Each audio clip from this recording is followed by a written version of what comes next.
Good morning to all of you. तो हम polity class में कहाँ तक पहुंच गए थे अभी तक? भाग नंबर 5 द यूनियन संघ, जिसको हम अभी पढ़ रहे थे। और अभी तक हमने क्या क्या चीजें पहले पिछली क्लासेस में पढ़ लिया है, उसको एक बार हम रिकॉल कर लेते हैं कि हमने क्या क्या चीजें पहले देखा है। तो मैंने आपको फर्स्ट क्लास में बताया था कितने भाग होते हैं, टोटल 22 भाग होते हैं। तो उसमें से पहला भाग हमने क्या देखा? संघ और राज्य क्षेत्र, यूनियन एंड इट्स टेरिटरी। और भाग नंबर 2 में हमने क्या देखा? सिटीजनशिप, नागरिकता। भाग नंबर 3 में हमने क्या पढ़ा? फंडामेंटल राइट, मूल अधिकार। और भाग नंबर 4 में हमने देखा राज्य के नीति निर्देशक तत्व। ये चारों भाग हमने पूरी तरीके से समझ लिए थे, सीख लिए थे, नोट्स बना लिए थे और सभी के रिवीजन कर लिए थे और याद कर लिए थे। चारों भाग में जितने भी आर्टिकल थे सभी आर्टिकल को हमने देखा था और समझ लिया था सभी चीजों को। और हम भाग 5, जो कि मैंने बताया था आपको सबसे इंपॉर्टेंट भाग है, सबसे बड़ा भाग होने वाला है भाग 5, और सबसे ज्यादा क्वेश्चन आपके यहीं से पूछे जाएंगे भाग नंबर 5 से, जो क्या है? द यूनियन संघ। तो आइए हम आज क्लास को आगे बढ़ाते हैं। तो पिछली क्लासेस में हमने क्या पढ़ा था? मंत्री परिषद, council of minister. Council of minister को हमने समझ लिया था। और आज किसकी बारी है? आज है मंत्रिमंडल, इसको बोलते हैं ग्रुप ऑफ मिनिस्टर। तो आज हम क्या समझेंगे? मंत्रिमंडल। तो आइए स्टार्ट करते हैं मंत्रिमंडल को। तो पहला पॉइंट क्या आता है कि मंत्रिमंडल में इसमें केवल उच्च श्रेणी के मंत्री भाग लेते हैं, जैसे कि कैबिनेट मंत्री और राज्य मंत्री स्वतंत्र प्रभार। इसमें कौन कौन से मंत्री आते हैं? पहला मैंने क्या बताया? तो कैबिनेट मंत्री और दूसरा राज्य मंत्री स्वतंत्र प्रभार। ये दोनों मंत्रालयों को ही मिलाकर क्या कहा जाता है? मंत्रिमंडल। तो आगे की चीज देखते हैं, आगे बढ़ते हैं। एक नोट है कि प्राइम मिनिस्टर जो होते हैं, प्राइम मिनिस्टर मंत्रिपरिषद और मंत्रिमंडल दोनों के अध्यक्ष होते हैं। किसके अध्यक्ष होते हैं? तो मंत्रिमंडल और मंत्रिपरिषद। तो ये चीज आपको ध्यान में रखना है। आगे बढ़ते हैं हम सुपर कैबिनेट समझते हैं कि सुपर कैबिनेट किसको कहा जाता है। तो सुपर कैबिनेट में एक अर्थशास्त्री हुए के संथानन, जिन्होंने योजना आयोग को सुपर कैबिनेट कहा गया। तो अब हम समझते हैं योजना आयोग किसको बोलते हैं। योजना आयोग, जिसको वर्तमान में योजना आयोग का नाम परिवर्तित करके क्या रख दिया गया है? नीति आयोग। तो योजना आयोग को हम अभी क्या जानते हैं? नीति आयोग के नाम से जानते हैं। तो हम योजना आयोग को समझते हैं, नीति आयोग को समझते हैं कि नीति आयोग किसको बोलते हैं। तो समझते हैं, जैसे एग्जाम्पल से समझते हैं कि जैसे जितने मंत्रालय हो गए हमारे पास, गृह मंत्रालय, वित्त मंत्रालय, रक्षा मंत्रालय, स्वास्थ्य मंत्रालय, जितने भी बड़े बड़े मंत्रालय हैं वो सभी, जैसे एक मैं लेता हूं शिक्षा मंत्रालय। तो इस शिक्षा मंत्रालय में जो शिक्षा मंत्री जो है उनके पास कितनी शक्तियां हैं? केवल इतनी वो शिक्षा के क्षेत्र में जितने भी शिक्षा के क्षेत्र में जितने भी काम कराने होंगे वो कौन कराएंगे? शिक्षा मंत्री कराएंगे। जितने भी डिसीजन होंगे सभी डिसीजन कौन लेंगे? शिक्षा मंत्री लेंगे। क्या वो सड़क बना देंगे बहुत बड़ी या पुल बना देंगे? नहीं, वो उनका काम नहीं हो। सिर्फ उनको शिक्षा मंत्रालय ही देखना है।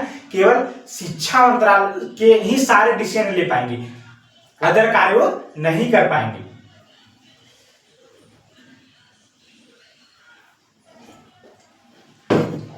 तो हम क्या समझ रहे थे? योजना आयोग। तो योजना आयोग कहता है कि योजना आयोग, नीति आयोग सभी प्रकार के डिसीजन को लेने में समर्थ होते हैं। वो सिर्फ एक मंत्रालय पे डिपेंड नहीं होते, सभी जितने भी डिसीजन होते हैं, जैसे कि कहीं भी कोई भी विभाग में कहीं भी अस्पताल बनाना है, अस्पताल घट गया तो वहां अस्पताल बना दिया जाएगा। तो योजना आयोग सभी डिसीजन को लेने में समर्थ होते हैं, और सिर्फ मंत्रालय वाले शिक्षा मंत्री सिर्फ शिक्षा के क्षेत्र में सभी डिसीजन लेने में समर्थ होते हैं। तो ये हम क्या समझ गए, योजना आयोग, नीति आयोग। योजना आयोग किसको बोलते हैं। तो उम्मीद करता हूं आप नीति आयोग को समझ गए होंगे। आगे बढ़ते हैं, किचन कैबिनेट। किचन कैबिनेट समझते हैं। तो किचन कैबिनेट में बताया गया प्रधानमंत्री के सगे संबंधियों को किचन कैबिनेट में रखा गया है। जितने भी प्रधानमंत्री के रिलेटेड रिश्तेदार हैं वो सभी को किस में रखा गया है, तो किचन कैबिनेट उनको कहा जाता है। तो ये चीज आपको याद रखना है। आगे बढ़ते हैं। मैंने आपको पिछले क्लास में काउंसिल ऑफ मिनिस्टर को समझा दिया था कि काउंसिल ऑफ मिनिस्टर में कौन कौन से मंत्री आते हैं। काउंसिल ऑफ मिनिस्टर में मैंने आपको बताया था कि कैबिनेट मंत्री, राज्य मंत्री, स्वतंत्र प्रभार, राज्य मंत्री या उप मंत्री, ये सभी मंत्री किस में आते हैं, काउंसिल ऑफ मिनिस्टर में आते हैं। और आज हम क्या पढ़ रहे हैं, मंत्री मंडल, ग्रुप ऑफ मिनिस्टर। तो ग्रुप ऑफ मिनिस्टर में इसमें केवल कैबिनेट मंत्री आते हैं और राज्य मंत्री, स्वतंत्र प्रभार आते हैं। ये केवल दो चीज, ये दो मंत्री को मिलाकर क्या बोलते हैं, मंत्री मंडल। और एक चीज मैं और आपको समझाना चाहता हूं आज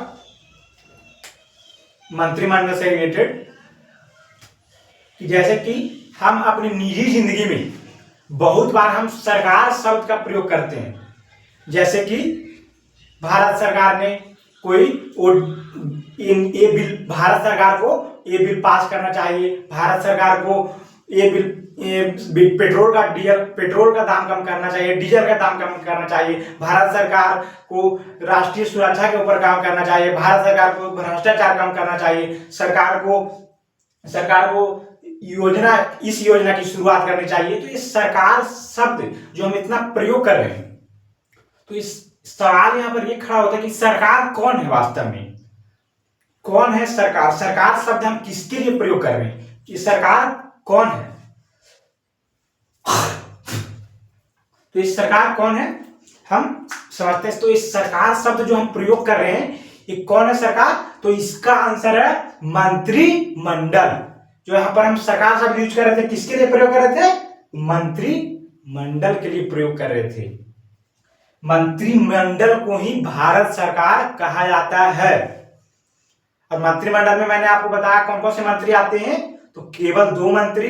पहला मंत्री क्या था, कैबिनेट मंत्री, और दूसरा मंत्री क्या था, राज्य मंत्री, स्वतंत्र प्रभार। तो उम्मीद है आपको ये चीज, ये इंफॉर्मेशन है वो समझ गए होंगे कि मैं क्या कहना चाह रहा हूं। आगे बढ़ते हैं और कंसेप्ट, आगे की चीजों के कंसेप्ट को हम देखते हैं। पहला है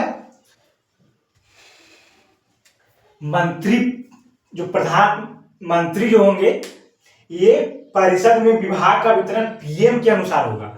जो मंत्री परिषद होगा, इसमें जो विभागों का वितरण जो किया जाएगा, किसकी इच्छा अनुसार किया जाएगा, तो प्रधानमंत्री की इच्छा अनुसार किया जाएगा। प्रधानमंत्री डिसाइड करेंगे कि मेरे गृह मंत्रालय में कौन होगा, रक्षा मंत्रालय में कौन होगा, शिक्षा मंत्री कौन होंगे, स्वास्थ्य मंत्री कौन होंगे, कौन डिसाइड करते हैं, तो प्रधानमंत्री डिसाइड करते हैं। ये चीज ध्यान रखना है। और ये जो मंत्री होते हैं, आगे की चीज समझते हैं। नेक्स्ट पॉइंट क्या कहता है, नेक्स्ट पॉइंट को समझते हैं। नेक्स्ट पॉइंट है कि ये मंत्री जो होते हैं वो केवल और केवल लोकसभा के प्रति उत्तरदायी होते हैं। ये मंत्री लोकसभा के प्रति उत्तरदायी होते हैं। ये जब मतदान होता है तब ये केवल अपने सदन में जाकर के मतदान कर देते हैं, किंतु ये बैठते कहां पर हैं, तो ये लोकसभा में बैठते हैं। तो ये था हमारा दूसरा पॉइंट। उम्मीद है आप समझ गए होंगे। आगे बढ़ते हैं। आगे का चीज है, मंत्री व्यक्तिगत रूप से राष्ट्रपति के प्रति उत्तरदायी होता है। जो मंत्री होते हैं किसके प्रति उत्तरदायी होते हैं, तो राष्ट्रपति के प्रति उत्तरदायी होते हैं। ये भी चीज हमने देख लिया है। आगे बढ़ते हैं। तो आगे है जो मंत्री परिषद के अध्यक्ष जो होते हैं वो कौन होते हैं, पीएम होते हैं। जो मंत्री परिषद हमने बनाया उसके अध्यक्ष कौन होते हैं, पीएम होते हैं। तो एक जब मंत्री परिषद में प्रधानमंत्री का मृत्यु हो जाता है या वो त्याग पत्र देते हैं तो क्या होता है, मंत्री परिषद भंग हो जाता है। प्रधानमंत्री की किसी कारण से मृत्यु हो गई तो क्या होता है, मंत्री परिषद भंग होता है। क्या लोकसभा भंग होता है, लोकसभा भंग नहीं होता है, केवल मंत्री परिषद भंग होता है। और जो नए प्रधानमंत्री बनेंगे वो खुद से अपना मंत्री परिषद का गठन कर सकते हैं। इसमें केवल मंत्री परिषद ही बदला जा सकता है। क्या सरकार बदल जाएगी, सरकार नहीं बदलेगी। सरकार क्या दोबारा चुनाव होगा, दोबारा चुनाव नहीं होगा। दोबारा चुनाव नहीं होगा, क्यों नहीं होगा दोबारा चुनाव, क्योंकि यहां पर केवल मंत्री परिषद भंग हुआ है, लोकसभा भंग नहीं हुआ है। लोकसभा भंग तभी होगा जब बहुमत की आंकड़ा 273 सीट से कम पर जाएगी, तब दोबारा चुनाव कराया जा सकता है, उसके अलावा नहीं कराया जा सकता है। तो ये चीज हमने देखा है।